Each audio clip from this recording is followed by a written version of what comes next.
Welcome back to Time to Give Back. We started a list of quality of life assets in our first video, established hope as a priority and ongoing quality of life necessity in the second video, and here today we're going to address the concept of mental wellness. First off, I'd like to make it clear that I'm not a qualified healthcare professional, nor have I had any professional counseling or benefited from any therapy. And yes, I do believe that both groups, the professionals and those who have sought counseling successfully, have learned more and have more to offer when it comes to mental health care than I could possibly contribute. Right? Those two groups have benefited from learning a lot more knowledge about mental health care than I have. In fact, as I said in my previous video, I believe that those who have struggled with mental issues, sought out professional care, and worked their way through it all to recovery have actually have a better arsenal or tool bag for mental health practices, processes, and methods than most of the rest of us have. Okay. A major point that I would like to make right off is that I reject the "you weren't there, man" attitude with regards to being able to provide or receive help of any type. Meaning just because I never took drugs doesn't mean that I can't give advice about living a life without drugs or a drug-free perspective. Just because I haven't gone to jail doesn't mean that I can't give simple counsel on developing a perspective that facilitates avoiding incarceration. Okay. And just because I haven't served in the war doesn't mean that I can't offer helpful suggestions with regards to how to better cope with various life stressors. And of course, just because I'm not young doesn't mean that I can't relate to issues that affect many youth emotional stability.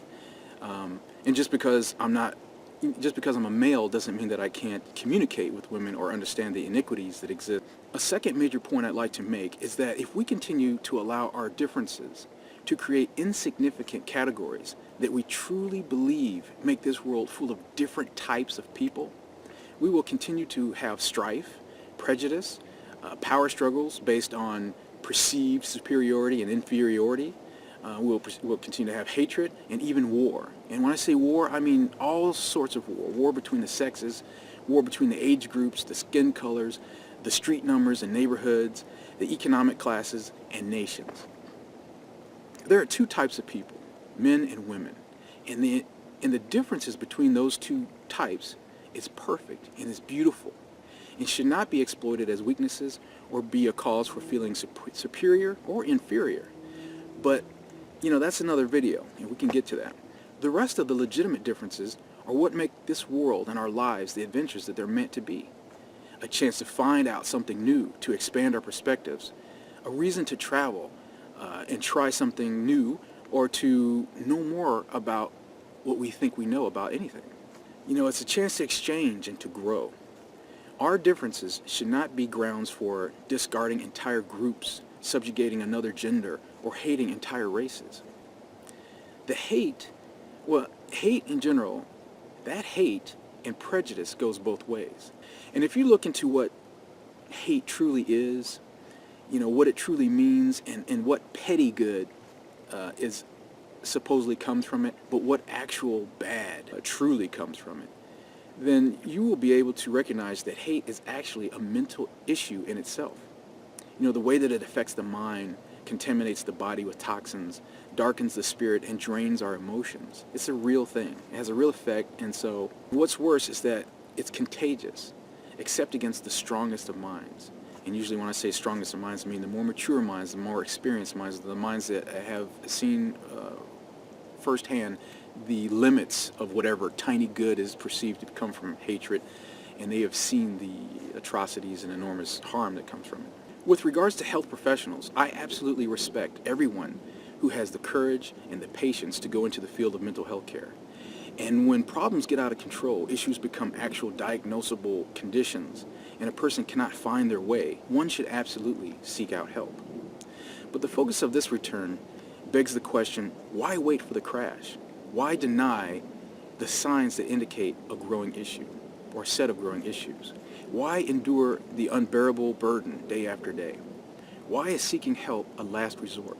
Why not utilize what we have at our disposal each and every day? Humans are meant to interact with each other, to help each other, to counsel and advise each other, to support each other, and to warn and admonish each other, to show compassion and kindness towards each other, to comfort and listen to each other, and yes, to love each other.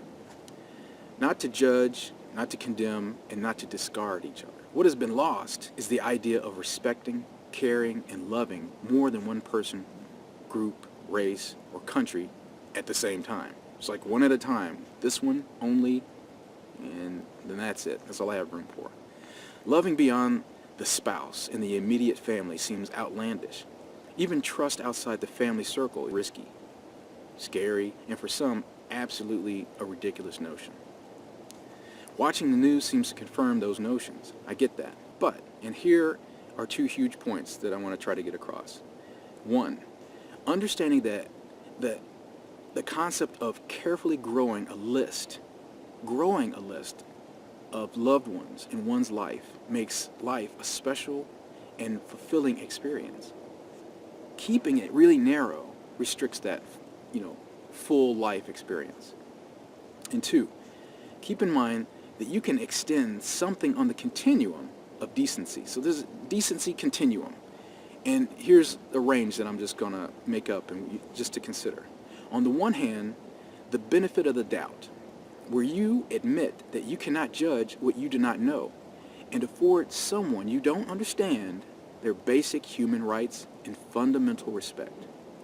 And then on the other continuum of decency, being decent, is love. There's a lot of cautious good, so things that are less risky to yourself than love on this continuum that you can extend to others, if only to feel better about yourself as a human being, to do the right thing, or to adhere to a basic idea of do unto others as you'd want others to do unto you. How to break the cycle of ignorance-based mistreatment of others, right? Because a lot of mistreatment comes from being ignorant, literally not knowing, not being stupid or dumb or anything like that, but ignorance in its true form. It's just not knowing any better. Or you can practice extending a basic respect to more people. This is one of the exercises you can do. Try being considerate to someone new, and caring for or about more than one person, all the while holding love as a sort of special gift, if you want to do that. How many people of all ages and both sexes have extended their raw love to someone only to have it swatted down or violated, thus shutting out all other aspects of their positive relations continuum to others, right? They have this continuum, but they start with love instead of some respect and benefit of the doubt and some minor trust behavior, and they go for the love. They're young and they don't know, and it gets blown up, and now the entire continuum of being decent is shut down for everyone. And now the other huge point. Each of these modes of positive interactions on this continuum, tolerance, honesty, understanding, support, respect, consideration, even a smile, are therapeutic to those who are exposed to them and to those who make the effort to extend them. That's possibly the biggest gem in this entire return that we're doing today. Extending a cautious sense of being decent or resisting the urge to prejudge others can get the process of extending these other therapeutic modes of interaction flowing. So start small and work your way up. The more people who extend and share these critical modes of interaction, the more often we all feel that the world is not such a bad place, right? That good outnumbers evil, and everyone deserves a little help, a second chance, and some compassion. The more we share these kind of positive interactions, the more we feel like, it's worth sharing more with someone else, and I expect a little bit here, but if I don't get it there, I still believe in it. Another huge point. By sharing those positive interactions, in this way we are willing to provide the simplest form of therapy, which is positive interaction, as well as to receive it.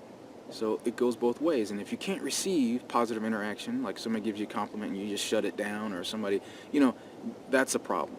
Well, humans are supposed to take those therapeutic interactions to heart and to mind and to use them, to learn from them and make changes in their lives. In this way, Every day offers us a chance to heal ourselves and whatever is ailing others.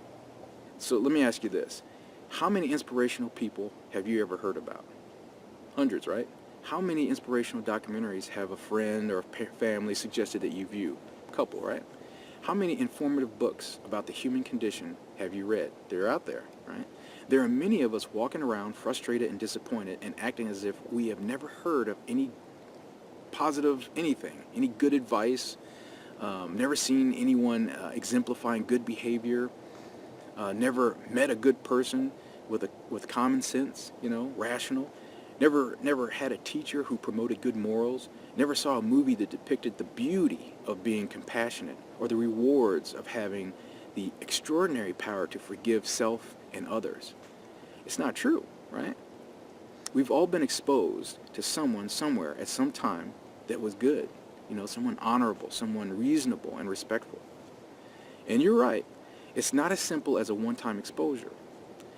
But my point is that although it is not possible to get it right all of the time, the excuse that we can't try to get it right does not exist for any of us. The beautiful and tricky thing about humans is our free will and our freedom to choose what we will do, be, think, and feel, and even learn from. You ever seen an older person behind the wheel of a car that everyone is mad at? They're driving slow. They just keep on looking forward, ignoring all the honking and yelling and, yes, the speed limit. There are many things we can learn from that, right? But one of them is that it is possible to completely block out the insults and disrespect that other people may send your way. Ever been raised by, and this is an interesting example, ever been raised by parents who ask you to do a bunch of respectful practices, right? To have good manners, to be kind to everyone, not to curse, and don't retaliate, and so on, only to find out from an uncle or a best buddy of theirs that they used to do the exact same thing when they were your age. Well, here's the thing. Good is still good, and bad is still bad. The question is, which way will you choose, right? It's your life, it's your turn, it's your time, and it's your decision, it's your freedom of will. Freedom of choice is a double-edged sword, and once we learn the difference between good and bad, we get to choose which way we'll swing that sword. We are humans, and we are not perfect. We will choose poorly, we will give in to negative emotions caused by negative situations, and we will make mistakes. A large part of our mental health is how we view our self-worth, and that has much to do with our own behavior and choices about how we treat, how we treat others and ourselves. We must put up a sincere fight to protect and promote our own mental wellness using the mental health sword and shield that we construct, harden, and upgrade as we mature. We shield ourselves from the psychological slings and arrows of everyday type of relationships with every person we encounter. And we use our mental health sword to take a stand against those assaults that come our way and for our own well-being. And we are supposed to help each other collect the tools that help us construct and improve upon the design of our own mental health sword and shield. If you don't have those people around you, you need to find some, right? It's not make a shield, make a sword. There are tools through experience, and one of the tools is experience, right? But these experiences are they're the components of what makes a good mental health shield. When I say mental health shield, I mean guarding your own mental health. It's not easy to choose to do all the good stuff that you've ever heard about, especially when the social standards are much lower all around us, right? You're the only elementary school kid that doesn't swear. You're the only high school student that doesn't drink. You're the only college student that hasn't tried drugs. You're the only person at your job who doesn't make jokes about women. You're the only person in line who isn't saying bad things about the bank teller or the fast food worker. In general, we are not surrounded by people who are taking the high road during tough situations. And those that are taking the high road are generally doing it silently, conserving their positive energy to use against their own negative internal self, and not going to positive war against the masses. But in those negative situations, whoever speaks first sets the tone for the rest of us.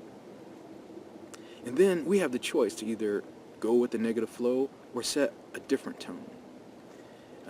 So if you're in line and everybody's cranky and the line's going slow and somebody makes a joke that is light-humored and not against whoever is slowing up the line, people can laugh at that and they're still not laughing at the person, anybody in particular.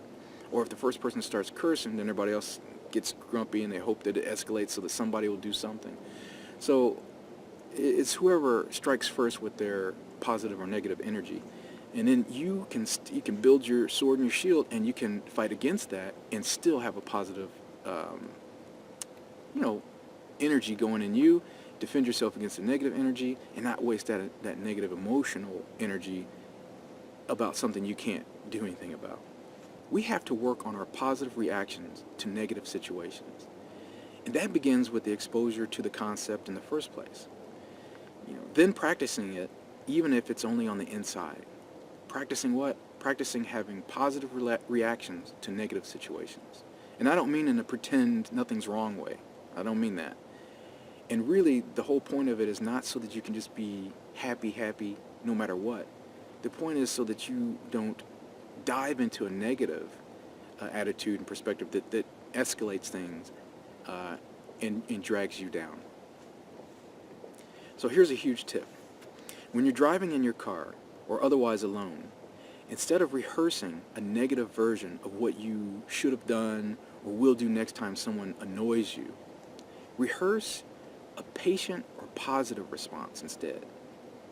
I've tried this, and it works. It takes time you have to keep doing it. But if you ever find yourself mumbling to yourself about this and that, and he should have whatever, and they shouldn't have done this, this is the time to switch that rehearsal over to a positive rehearsal. I'm saying, just try it. I love it.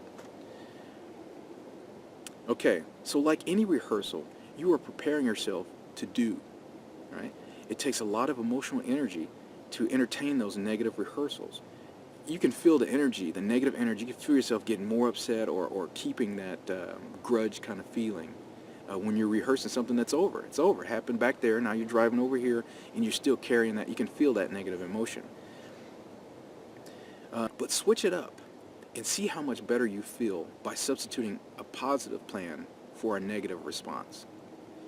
And one day, you or I might be the person in line who's saying something positive, right? In a long, slow, hostile line of frustrated people, it might be one of us who says something that makes everybody kind of smile or let it go. Or just cope with it for one more minute, and then the next thing you know, the line's moving. And it's a great feeling to do something like that. It takes work, and internal decisions have to be made, okay? It's not just a light switch. You have to work for this, okay? The easy way, the rebellious mode, the typical path, the fun way, all create work for us in the long run as we mature. On the other hand, the hard work way, the patient way, the uncool way, the special way, all reduce the work for us in the long run as we mature. I'm not going to read it again because of time, but you need to, that's something to think about. This life has a toll, and that toll is work, decision-making, and consequences. Pay the toll up front, and you won't have the highway patrol of life chasing you on the rest of the trip, right? But if you run the toll road, then life keeps chasing you, and you start building up more and more people who you owe this, and they're mad at you for that because you didn't do the work up front. Again, I want to take time to say that without any buts or qualifiers, that I have the utmost respect for every single person who is giving their best to be or become a mental health care professional. They are the quiet heroes of our society, unable to speak the names of those they have helped to find peace, strength, and sobriety. After the first responders and military rescue people, these are the people who rescue those in need a second time. Not to mention that these healthcare professionals are there to help our first responders as well, military heroes, and at times other healthcare professionals. Seeking professional mental health care can help people recover and excel where they had been suffering in silence. Society should give mental wellness the priority that it deserves and not associate a negative stigma with those who seek the benefits of the various types of help at our disposal. That being said, I absolutely reject the idea that we should wait until our problems overwhelm us to seek out the wealth of mental health solutions that we need and which are available. I reject the idea that healthcare professionals should be responsible for changing our mental health diaper full of chunky and neglected issues that we have been too lazy to work on for decades. I absolutely reject the idea that we should have to go into debt with student loans to learn what mental health professionals know. Finally, I reject the idea that humans are born into a void of information and are left in ignorance to fend for ourselves, and that the only healthcare professionals offer the light and solutions that we need in order to become mentally well, maintain mental wellness, and prepare ourselves to excel with regards to our own mental health. Consider this. If I said to you that only a select few people in this world had all the answers we need in order to cope with our day-to-day chaos, to manage our fears, to diffuse our anger, to surmount our inadequacies, and to comprehend our duties, obligations, and purpose in life, and that you had to lose your mind in order to make an appointment with that all-knowing person, you would disagree. You would reject that. You would be offended, and you would reject and resist that proposal, that idea in itself. If I offended you with that concept, you will work against it, and you will find a way around it, and you would tell others about your way around that restriction. But if no one brings the concept to your attention, and life's trials and tribulations keep you too busy to ever consider it, then you will be just like the rest of us, doing the best you can with what you have until life tackles you to the ground. But I propose another concept, another perspective, and another approach. And that is that for all of us, life is therapy. And I'm not here to recite poetry, so let me tell you exactly what I mean. My point with this time to give back return is that we shouldn't wait until our world squeezes us or even come crashing down on us to care about and manage our mental wellness. The more focused theme of this return is that I believe that life is therapy, and every day is a new session, and we just have to utilize the lessons that each session has to teach us. Now, I bet you anything that in at least one of the professional sessions, there is mention of how we have to take responsibility for our own mental wellness. We have to do the homework of researching and investigating our own lives, investigating our surroundings, questioning our surroundings and our habits, and looking at our friendships and other relationships to find out what is contributing to our dis-ease. It's disease, dis-ease, something you're easy about life or something makes you uneasy. We have to dig in, and we have to take a stand against the big and the little things that are piling up on our minds, or in our minds, in our hearts, piling up in our spirit, and our ability to live our lives to the fullest. Okay, something is weighing on our ability to live our lives to the fullest, whether it's affecting our hope or in other ways our motivation to want to live our lives to the fullest. We need to investigate that. We have to do that. We have to take a stand for our right to break free from negative people, negative habits and perspectives, and be happy, balanced, and good to ourselves. We have to take that stand. No one can take that for us. I bet that at least one of those professional sessions mentions that we have work to do. We have questions to ask, and we have questions to answer. And we have the power to wiggle our way out of our troubles, to pry loose the grip that we give others over our lives, and to reduce the effect or the reaction that we have to negative words, interactions, and events upon our mind. The effects that those negative things have on our minds and our spirits. Listen, we want the world to be a better place. So what do? We give our individual power to a few representatives who then put pressure on a single national leader to do what only we the people can do. to do what only we the people can get done. That is, work hard, be good to our neighbors, be respectful to others, in our schools, in our workplace, in traffic, and in the community. The president can't be everywhere. The senator can't go to work for you and drive through, rush hour traffic for you. The power to improve our communities is ours. Okay? Now, we want our minds to be a better place. What do? We blame our parents for our insecurities. We rely completely on our friends. We depend on talk show hosts to address our issues. We get mad at authors for not covering our needs to our satisfaction in their books.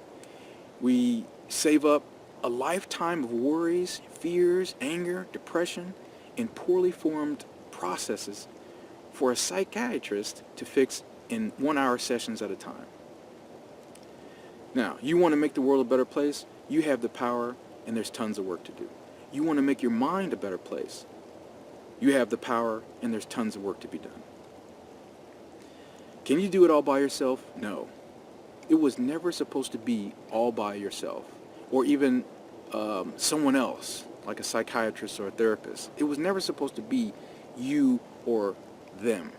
We are supposed to work together, friends, family, and the good people of Earth, wherever you find them. We were never supposed to stack up our issues like dirty dishes at a popular restaurant and then clean it all up in one sitting. We were supposed to give attention to what's stuck to each plate and rinse it off before it solidifies. Things get out of hand, see a professional. That's fair. When you get lost and when it's too much, absolutely see a professional. That's what they're there for. And they do a good job. Like, we all have human minds. You want to wait until life assaults you? Life is assaulting you. Every day. You want to wait until you have issues? We all have issues. You want to wait until you're feeling vulnerable? Every human is vulnerable. My point is, every excuse, every need or qualification that makes therapy useful or necessary is already in existence every day. The good news is that for every issue that assaults us, there's a question that will lead to the answer, there's someone with the answers, and there's a solution out there. We have to do the work. We have to pay attention to those issues.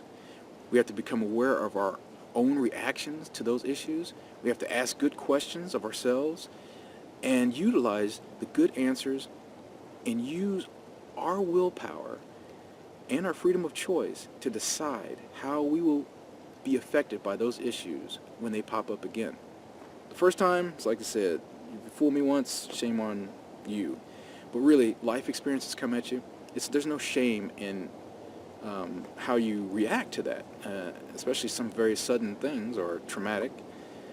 But when it comes up again, that's what we're not doing. We're not putting the work in from last time it happened to what I would like to do next time.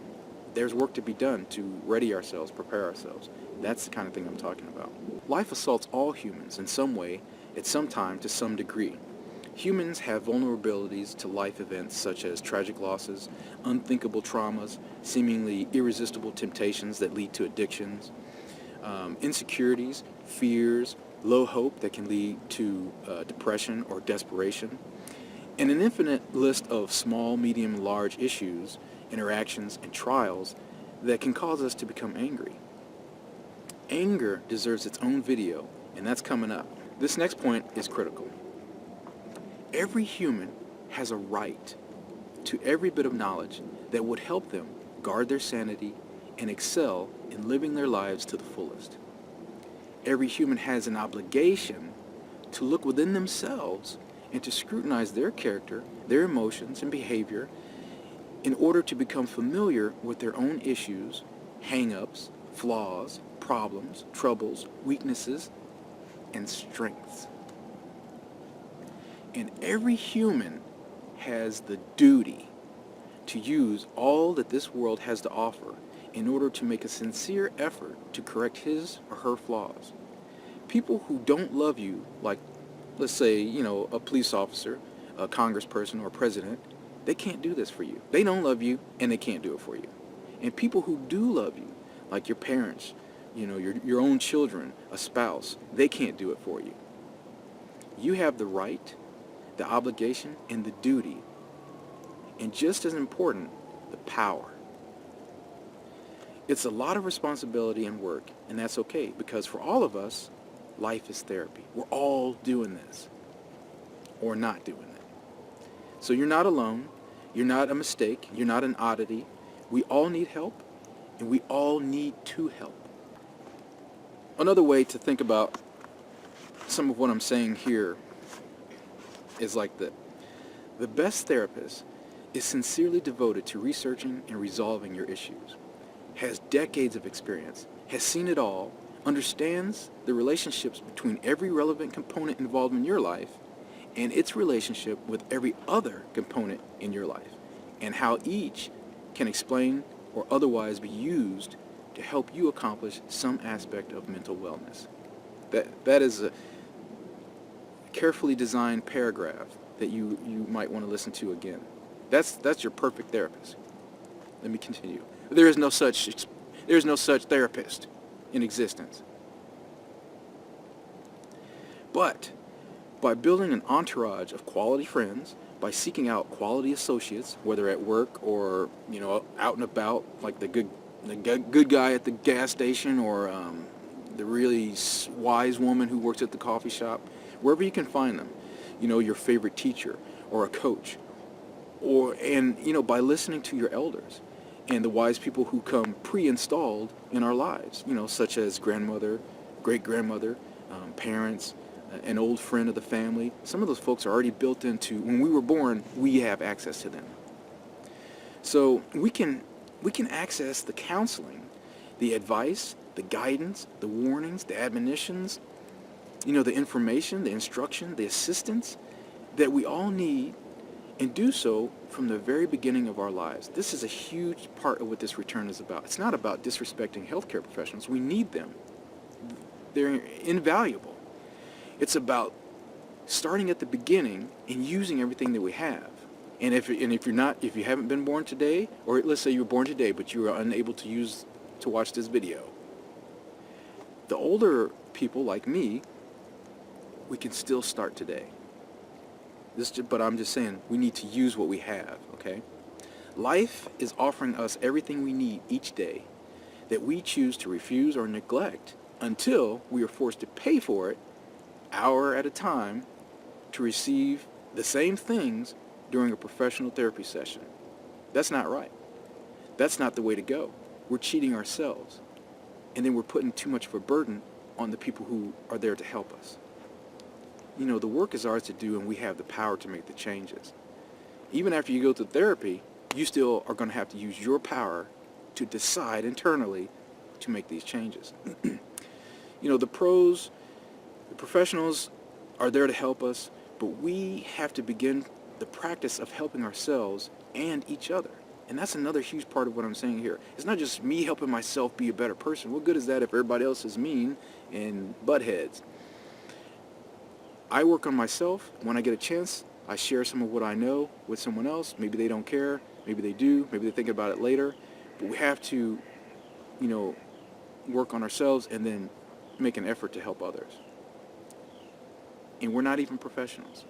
And that's part of the point. Doing our own research, being open to advice, warnings, and criticism, and learning how to provide each of those things in a respectful way to others is a good way to begin, right? So I'm going to try to be open more to advice. I'm going to try to do some research on my own, situation and set of conditions, and I'm going to try to be open to criticism. And whatever I get from that, I'm going to try to also share that in a respectful way to anyone who might need it or would like to hear that. So being able to distinguish between healthy and toxic relationships and forming positive relationships that are reciprocal is another huge step in utilizing life as therapy. Understand this. The examples, the advice, the homework, and the solutions you'll get in a therapy session were intended to be learned in your day-to-day sessions of life. Because life is therapy. But instead of taking our daily life lessons seriously, we do the following. Number one, at the time in our lives when we know the least, we feel and pretend to know the most.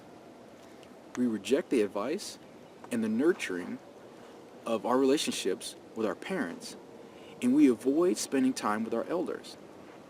Both of those groups, through a lifetime of experience, know much of what we need to know in order to make life easier. They have literally lived life long enough to know the difference between living without what you want and what you need.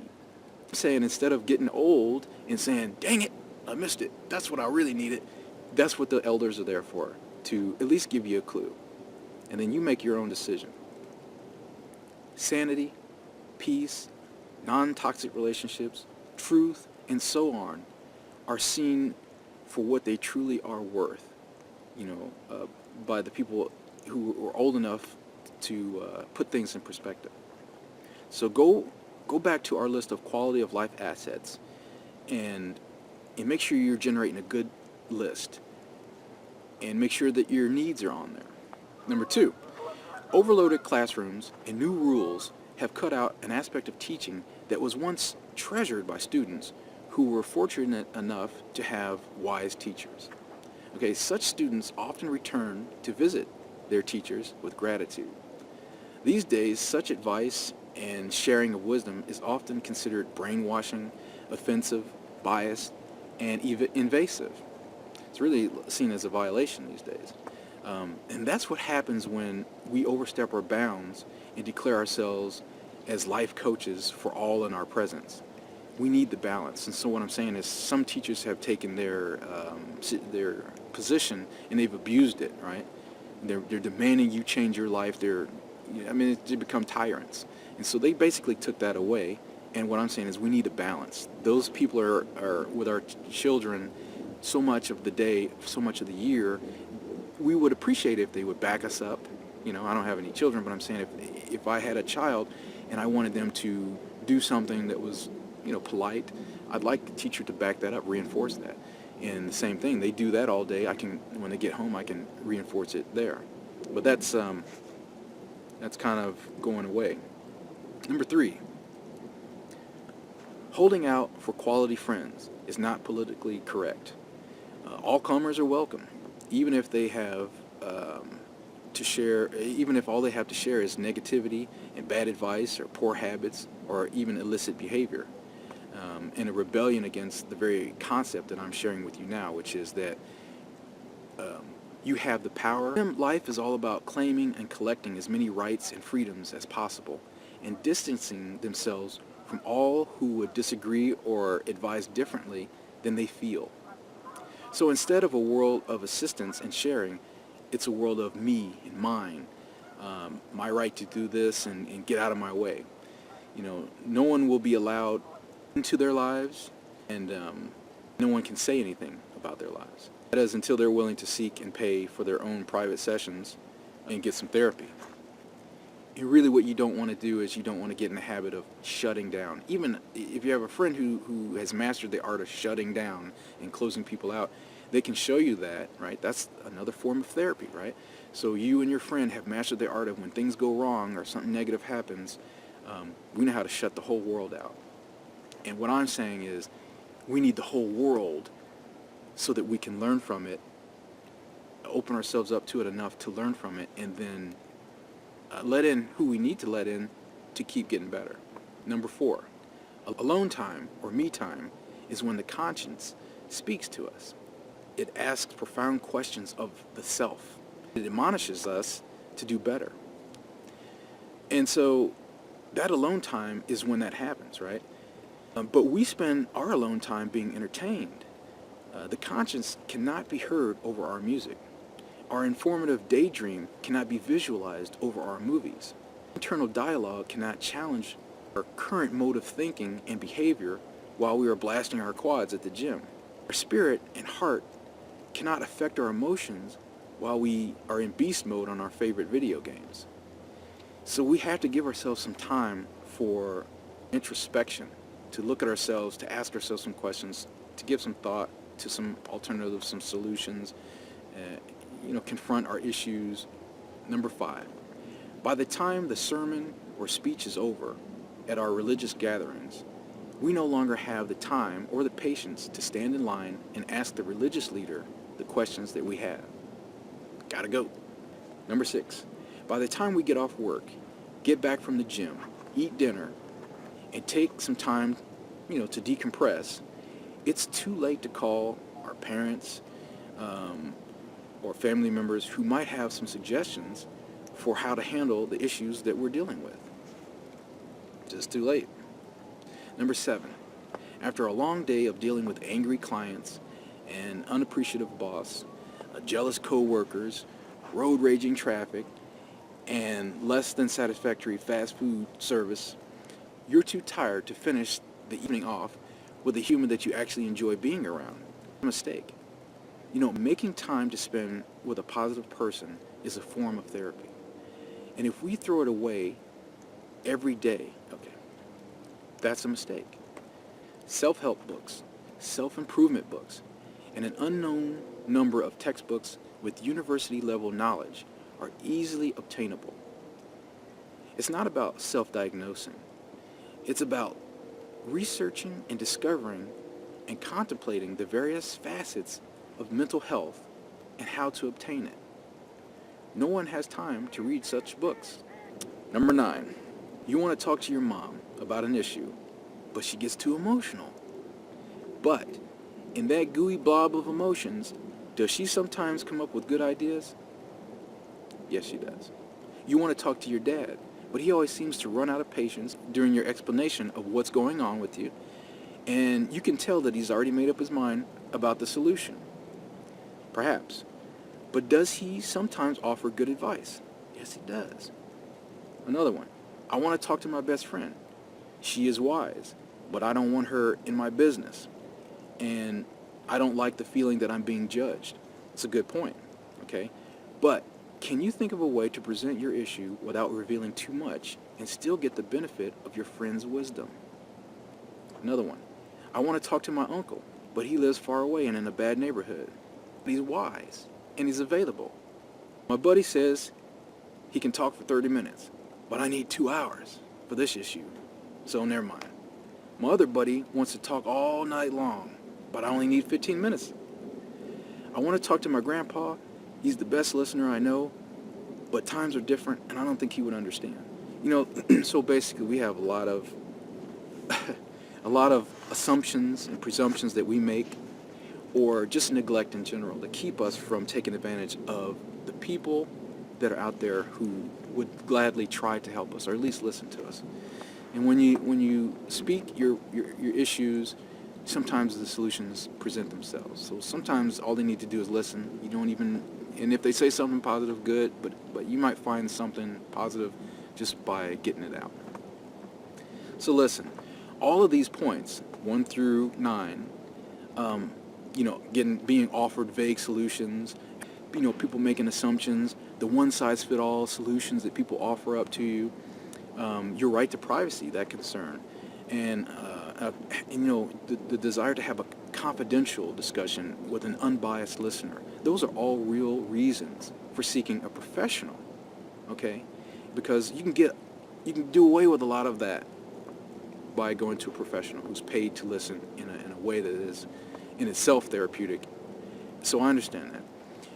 But listen, we are so lazy and so unaggressive about achieving and maintaining our own mental health that we will not engineer a way to get help. So if your uncle lives in a bad neighborhood, can you meet at a Starbucks? If your mom's too emotional, or your father gets too emotional when you share things, can you maybe meet somewhere where they can maybe try to control that? But can you not come up with something to make your life better by just occasionally talking with the people you need to talk with, instead of making excuses, is what I'm getting at. My point is that life is full of non-for-profit counselors, advisors, listeners, and sharers of wisdom and experience that we can learn from and utilize to build our mental health sword and shield. If we learn to use them here and there as we need them, then we can scrape off some of the gross stuff that makes us feel icky in life. We can chip away at barnacles that accumulate on our emotions. We can shine light on our ignorance of coping mechanisms that are out there. And we can knock down the walls that block out our future spouses and children before the walls can harden. We can get good at protecting our mental health, becoming proficient at seeing mental health assaults coming and the games that people play coming, um, and prepare in advance to defend ourselves against each other's psychological warfare, and best of all, share those coping skills with everyone we love and meet. But we don't. So we wait. We neglect our mental health, and we wait. We deny our vulnerabilities to typical and historically repetitive scenarios that are guaranteed to play out in everyone's lifetime. So they're known difficulties with known consequences and repercussions that affect us psychologically. That's the way it goes. And we know about them, and we still don't bother to prepare for them. And so we wait. And because there is no law and no social pressure to, self-examine, to self-monitor, to self-improve, nothing that says that we should address every single one of our issues and that we should attempt to find a solution to every single problem that we have, then the process, the plan, and the obligation that is attending to one's own mental health is nothing but a silly idea. It's an idea. I don't have to do that. And so then we wait. Then the news comes on, and we all learn together about the limits of carrying a heavier burden than we can bear within the mind, body, and heart. So, no doubt, many times the damage and toll taken on our mental health is much more subtle than what ends up on the news. Okay, the point is that each of us needs to learn to deal with the world and the people and the events that come as a package of life. That's the way it is. That you're going to meet some butt heads, and you're going to butt head with some people that are just having a bad day. Just one time they're having a bad day and you caught them on their bad day. They're not bad people. But this is part of the package of life. And it's already laid out. It's very clear to see. But we're not working on how to adjust to it, adapt to it, and overcome it and prepare for it. We each have an obligation to learn to prepare ourselves to survive and defend against the things that beat down on our hope and desire, and to be better than the chaos that assaults us.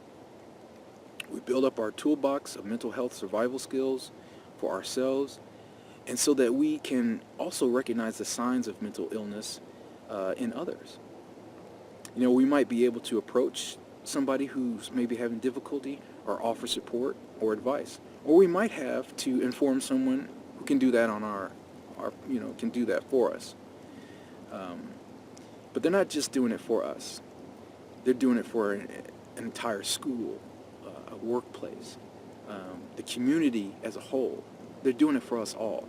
Anybody who steps in, who sees somebody who's having issues, steps in and just asks a question or offers some good advice, you got to understand, think of the news that comes on sometimes. When you do that, you're intervening for all of us, wherever we are. That's how important it is. That's how critical it is. And that's how pervasive it is. And that's why life is therapy. We all need it. We can all do it. And we need it everywhere. You know what feels really awesome and refreshing? When you decide to love yourself for who you are, and you meet someone who accepts you for who you are. But you know what feels even better than that? Putting in the tremendous work that it takes to become a better person than you were yesterday. It's not poetry, it's facts about life. Yes, I want to be accepted for who I am. I'm trying to do what I can do, and I am who I am. I need somebody who can relate to that, understand it, and appreciate it. But how about being better, than I was yesterday? Not settling for who I am, not hating on it, right? But how can I be better? So, for instance, you get married. It's not you and you are married, so now it's you and you doing stuff together. It's a team, and there's some getting better to do. And that should be fun. That should be an adventure. So, better than being understood and loved for who you are is that plus having the motivation and willpower and self-restraint to be even better. So, the idea with this return is that we each need to do our own part for our own mental wellness, and that the world is ours to explore in search of the people, information, and methods for preparing ourselves to succeed. We are adventurers, and our adventure is to travel out in the world and search for the valuable gems that are out there, the gems that are that make up our list of quality of life assets. The tools for protecting and promoting mental health, mental wellness, should be on that list. They are not for the mental health care professionals. They are for everyone. It takes work to build your toolbox and patience and focus to utilize those tools in this world. But we can. Willingness is an indication of hope. And being the sort of person who, when he or she hears something good, then intends to do good, is the coolest type of person. Somebody whose heart is open and affected by hope or positivity. When you get inspired by somebody who's doing good and you say, man, tomorrow I'm going to volunteer there, or so on. That's the coolest type of person. They don't have a plan. They can't swear that they'll succeed, but they have hope that they will invest in an effort to try. No one can stop you from suddenly becoming that person. You can do it today, right now. You can just say, you know what? What embarrassment would I suffer? Who can stop me from tomorrow? Not today, because I'm going to do some stuff today, whatever. I'm supposed to go shopping and I'm busy. But tomorrow, I'm going to rehearse some positive responses to negative situations. I'm going to block out some grudges that I've been harboring. Who can stop me? And you have the power. So the answer is no one can stop you. Okay, thank you for joining me for this episode of Time to Give Back. The power of the mind is awesome. You have the power. Be awesome.